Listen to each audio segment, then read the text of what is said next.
A speed stop is one of the most basic ways to stop your momentum under control, but keep your dribble alive, or at least have the option to keep your dribble alive and access more skills.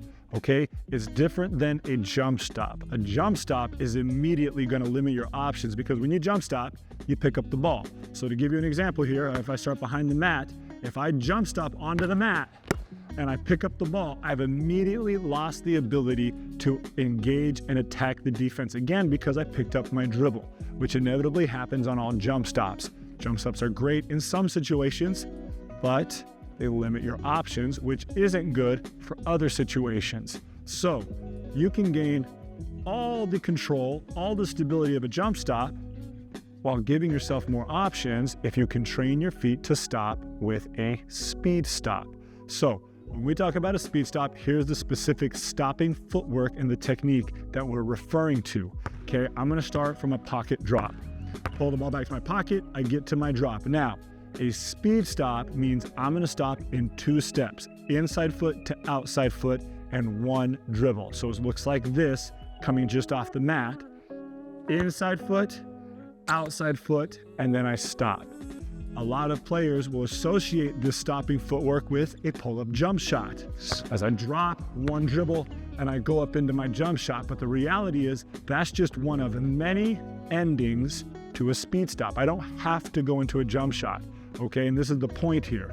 A speed stop gives you options. So again, let's focus on the technique, then we'll talk more about options. So drop, 1, 2, and that's my speed stop. My feet are in the same line.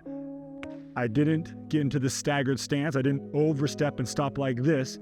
My feet stop together. They're about shoulder width. I'm on balance. They're in the same line. I'm good to go. That's my speed stop. Now, it doesn't matter how many dribbles or steps I take before that moment. I might take 1, 2, and stop like that. So that was 4 steps, right? I start back here behind the mat. 1, 2, 3, 4. That's still a speed stop, because we're only looking at those last 2 steps. So we're coming to a full stop in 2 steps, inside foot, then outside foot, making sure our feet stop in the same line, about shoulder width apart. And I'm gonna stop with a dribble. Now, here are some options.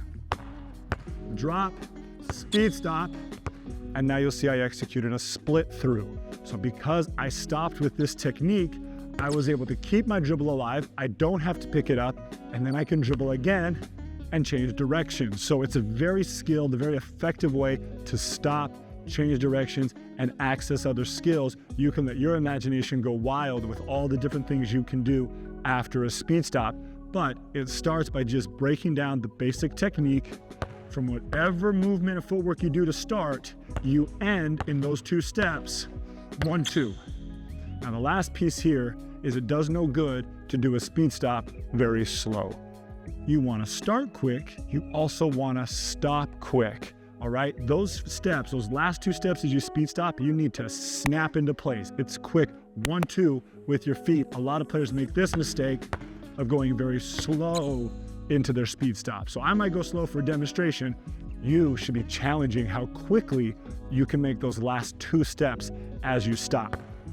Drop, 1, 2. Get there quick, get there explosive. That abrupt change of speed, stopping that quickly, that's what's gonna make you effective. So there's your technique and your points of emphasis to execute a proper speed stop.